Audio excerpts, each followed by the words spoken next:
Air raid sirens blared across the Ukrainian capital Kyiv on the 20th of February, but there were no reports of Russian missiles or airstrikes. It was US President Joe Biden visiting Kyiv for talks with Ukrainian President Volodymyr Zelensky. Democracy stands.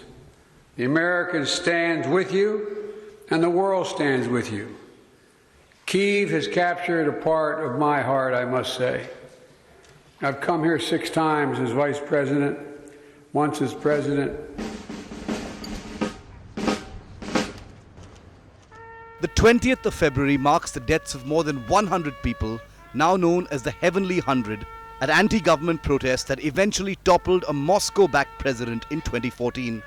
The US president's unannounced visit to Kyiv on this day is a significant one. The two presidents together paid respects at Kyiv's Wall of Remembrance at Mikhailivska Square, featuring thousands of portraits of soldiers who've died since Russia annexed Crimea in 2014. Bugles were sounded as taps in the early hours as the two leaders honored the fallen. Wreaths in the red, white and blue of the United States and yellow and blue of Ukraine were laid at the memorial.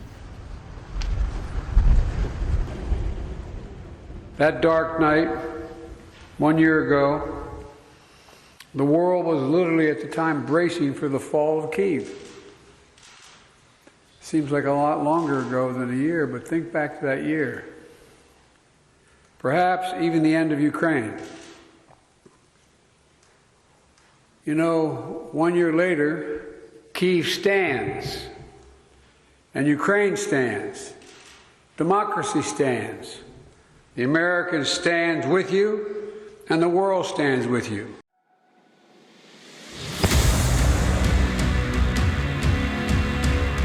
I've taken the decision to The final assault that marks the beginning of the Russian invasion of Ukraine happened on the 24th of February. Just days before the anniversary of the beginning of this war, the US president's visit is a mark of clear diplomatic escalation against Russia. The US has pledged big arms to Ukraine, including artillery ammunition, anti-armor systems and air surveillance radars. Security was at its peak in Kyiv as the US president visited the capital city. Ukrainians were moved by the US president's bold move. This was as unexpected for me as for anyone else. It's a very pleasant surprise. This visit is an important step by President Biden, and I hope that news on military assistance will follow this step.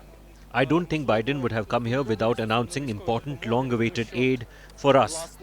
F-16s, for example. This is unexpected, but very joyful. It's very nice. We saw the videos from St. Michael's Square on Telegram, and they brought me to tears. A year since the Russian invasion, Ukraine today needs the West to match up their promises with actual delivery of arms and ammunition. The US president's visit at this point plays a crucial role to keep allies unified in their support for Ukraine as the war is expected to intensify, with both sides preparing for spring offensives. Bureau Report, India Today.